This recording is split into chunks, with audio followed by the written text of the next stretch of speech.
Emiliano Gironella, por favor, preséntate a ti mismo en esta edición de Los Despachos del Poder.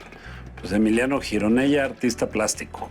Es mi presentación básica. En pocas palabras. Sí, pues sí. En pocas palabras, bueno, artista plástico que evidentemente de pronto tiene una historia muy peculiar, porque si lo sabemos y si nos atenemos a tu árbol genealógico, pues evidentemente hay por ahí alguna ascendencia bastante mediática en el mundo del arte, de la arquitectura, como lo es tu mamá Carmen Parra, como lo es tu abuelo Manuel Parra, y creo que hasta el tío bisabuelo Antonio Rivas Mercado está involucrado en esta ascendencia.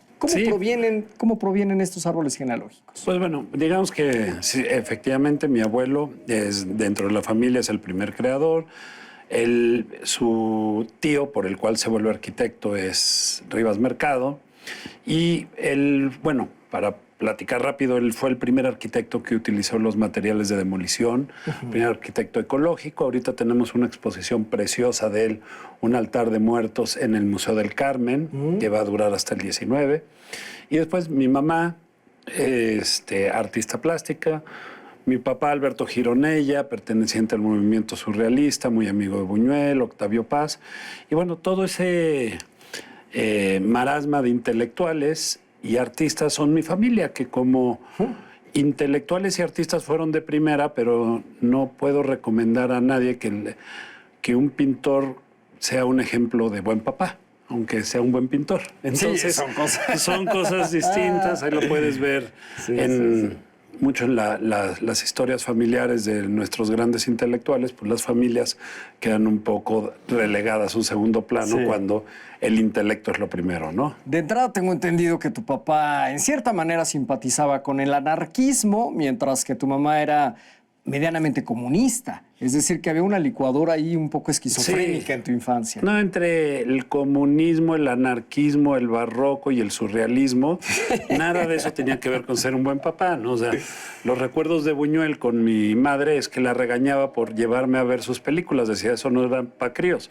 Pero en esa época, en los 70s, 80s, mi infancia, Walt Disney era considerado entre los intelectuales el demonio. ¿Cómo ibas a llevar? Era mejor llevarte a ver a Dostoyevsky que a Walt Disney, que yo no comulgo con la educación con mis hijos, con esa parte, ¿no? Y además hijo único. Sí, tengo dos medios hermanos del primer matrimonio de mi padre, pero sí, la diferencia de años es muy marcada y a mí me tocó una infancia de hijo único y crecí entre puros intelectuales. Hay quien dice que te volviste autodidacta, pero bueno, es que creciste entre los carretes, los pinceles, las pinturas y todo lo que se utilizaba para crear artes plásticas. Tuve la suerte, bueno, yo era niño problema, en las escuelas en México renunciaba. Mi mamá, muy ágil, me mandó a estudiar inglés y después me mandó a una escuela que se llama Interlochen Arts Academy, que es una especie de West Point, pero de artes. Entonces ahí pasé un par de años. ¿En Estados Unidos? En Estados Unidos. Ya cuando regresé a México, realmente era una escuela muy buena más que nada en música. Tenía un departamento de artes visuales y yo quería regresar a Estados Unidos y en México me empezó a ir bien y ya no estudié nada. Entonces, mi formación es autodidacta con grandes personajes, ¿no? O sea, leer y conocer a Octavio Paz o ver y conocer a Buñuel todos los personajes que he conocido a lo largo, no nada más de mi infancia, de mi vida, han sido mi aprendizaje en mi escuela. Y este es el lado positivo, pero en el negativo seguramente debe haber algún lastre traer estos apellidos encima. Sí, lo primero cuando empiezan tu carrera, empecé mi carrera, pues eran las comparaciones, pero comparaciones absurdas de alguien que está empezando con alguien que está consagrado, ¿no? Porque siempre esas son las comparaciones que hacen, ¿no? Entonces, tratarte de... Primero absorbes todas sus influencias, ¿no? Las gentes más cargadas en mi educación obviamente eran las amistades, ¿no? Buñuel, Octavio Paz juegan papeles fundamentales en mi formación y después sus amigos como Manolo Martínez, sí, los testigos de boda de mi papá y mi mamá fueron Buñuel, Manolo Martínez, Octavio Paz, la China Mendoza. No me digas. Y pues se vuelven tus grandes personajes y son influencias que no tienen igual que ver con mi generación. Entonces, yo crecí muy marcado por las influencias de mis padres, que como perro mojado uno se tiene que sacudir para ir encontrando su camino. Claro. Y en ese camino, pues, esa cosa que te desprecian en la idea de que eres un junior de la cultura, pero no existe eso. O sea, lo que sí es el agradecimiento de tener un conocimiento que no tuve que estudiar. O sea, es en mi casa tuve la fortuna de tener una biblioteca importante, tener acceso a los museos desde muy joven. ¿Y cuál es la parte mala? Digamos, la influencia tan marcada o el camino que te trazan, ¿no? Porque ya es muy marcado de dónde y a dónde iba mi papá o mi mamá o mi abuelo. Entonces, se te van generando perjuicios y la verdad de las cosas que tengo una nostalgia es de no haber estudiado en una universidad, ¿no? Para tener a mis colegas y haber tenido otras influencias que no fueran tan marcadas por la familia. Un precoz, tengo entendido, Emiliano, incluso para presentar tu primera exposición a los 21 años en Bellas Artes. Sí, lo que pasa es que suena... fue absurdo y fue coyuntural. Mi primera exposición efectivamente fue en Bellas Artes, que yo era fotógrafo y trabajaba con la Fundación de Ofelia Medina. Tomé la foto de los niños indios cuando hicieron Colorín Colorado, que lo inauguró Colosio. Y mi segunda exposición también... Luis Donaldo Colosio, el candidato a la presidencia del PRI. Sí. Mira. Y después mi segunda exposición también fue en Bellas Artes, pero hay todos, aquí yo en la primera yo hice las fotos y seguro las hice porque yo era el fotógrafo más barato, no por mi currículum, pero la exposición tuvo un swing importante y acabó en Bellas Artes. Y el otro sí, yo soy muy aficionado a los toros porque mi padrino de bautizo es Manolo Martínez, entonces fue Pinturerías, el arte del arte taurino, que fue otra exposición en Bellas Artes. Y yo nací en Bellas Artes, entonces Bellas Artes ha sido un epicentro de donde nací, donde han pasado exposiciones. Mi madre también ha expuesto ahí, he tenido la fortuna de exponer yo también una pequeña exposición, homenaje a Gorostiza, también en Bellas Artes. ¿De quién habrás tenido mayor ausencias? ¿Del lado materno o paterno? No, mi papá, como papá, es que si hablan materno y materno. Mi papá era un intelectual, anarquista, surrealista, barroco, borracho. Entonces él pone, él a sí mismo se define así, ¿no? Después me dice, no, ¿por qué hablas tan mal de tu papá? Yo lo quise mucho, pero digamos que como padre, si hablas de paternidad, eso involucra unos estatutos y unos papeles en tu vida, ¿no? Uh-huh. Y la parte de la maternidad, mi mamá era una artista, comunista, involucrada con la ecología, con el patrimonio nacional, pero sí funcionaba como mamá, me llevaba a la escuela y pagaba mis colegiaturas.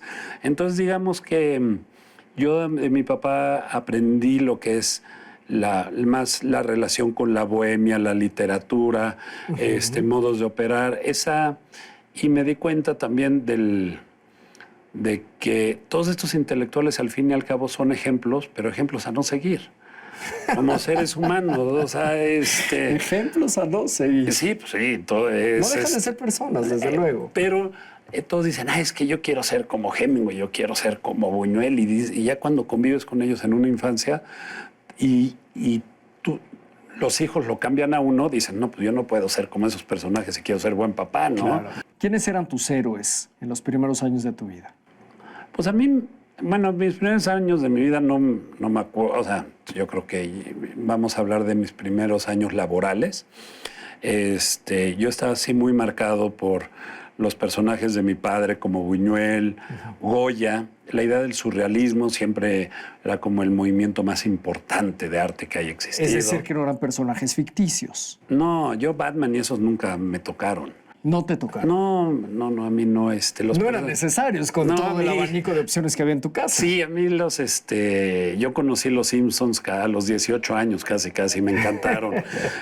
Y yo soy feliz viendo películas para niños, pero Sí, no tenía esa relación con las historietas y con los héroes. Te de lo la infancia. pregunto y me dirijo hacia la fundación que ahora diriges y que tiene una vocación de alguna manera dignificar el trabajo. Pues no son héroes anónimos porque tienen nombre y apellido y es el Cuerpo Policíaco de México. ¿De qué va este proyecto y cuándo comenzó? Pues es un proyecto, yo para entender las cosas pinto, ¿no? Entonces yo digo, ¿por qué caímos en esta violencia tan atroz, ¿no? En el sexenio de Felipe Calderón. Entonces empiezo a pintar, me doy cuenta del mundo de las drogas y hago un poco lo que hacemos todos, ¿no? Artistas, escritores, toda una exposición de denuncia. Y después me doy cuenta que existen los niños. Yo siempre creo más en los niños que en los adultos, ¿no? Yo creo que un niño lo puedes cambiar y un adulto ya no. Ya. Es caso perdido. Entonces, en la administración pasada, en la antigua Secretaría de Seguridad Pública, con el oficial mayor, se acerca para un cuadro de mi mamá, una Virgen de Guadalupe, por cierto, y le pregunto, ¿y qué hacen con los niños huérfanos de los policías? Y pues, ¿qué hacemos? Se voltea con el subordinado. No, pues no, nada, jefe. No, pues les hago yo un taller gratis, ¿no? Y fueron estos niños que a mí me cambiaron la vida y me di cuenta que eran hijos de héroes y niños con historias horribles, ¿no? De cómo murió su padre degollado en una emboscada. Y me doy cuenta que nadie les ha explicado que su papá es un héroe. Y estamos haciendo un documental que se llama Cicatrizarte, que tengo a los polos una Denise Dressel, un Juan Ramón de la Fuente, un Miguel Ángel Osorio Chong, un niño, un policía, hablando de este problema, ¿no? De, oye, tú te sientes héroe y sientes que la sociedad reconoce a las gentes que hacen bien su trabajo. Y yo creo que en un momento de alta violencia como en el que estamos viviendo, pues no podemos ser mediocres en nuestras decisiones. Si queremos cambiar, primero tenemos que dignificar a la gente que le exigimos que nos proteja, y si la dignificamos, no corrompiéndola, porque siempre va a ser el huevo o la gallina. Sí, sí. ¿Quién corrompe primero? Si es el policía o la sociedad, pues nunca se sabe quién es el primero, pero también jugamos ahí un juego nosotros que cuando hacen mal su trabajo, pues no decimos nada, ¿no? Entonces ahorita estoy metido en eso, y es un proyecto pues, por un amor a México y porque aparte creo rotundamente que se necesita, y esta exposición estuvo ahorita en Los Ángeles, dentro del marco de PST, Pacific Standard Time, LALA, que es Latin American LA, que es un proyecto que lideré el Getty. Y en una galería hice un solo show con las piezas de denuncia y las piezas de los niños y las heridas de los policías heridos, ¿no? Con esa palabra nos quedamos. Ha llegado el momento de despedirnos, Emiliano, pero con la palabra dignificar es con las que te damos las gracias por haber estado en los despachos del poder. Muchísimas gracias por invitarme. Gracias.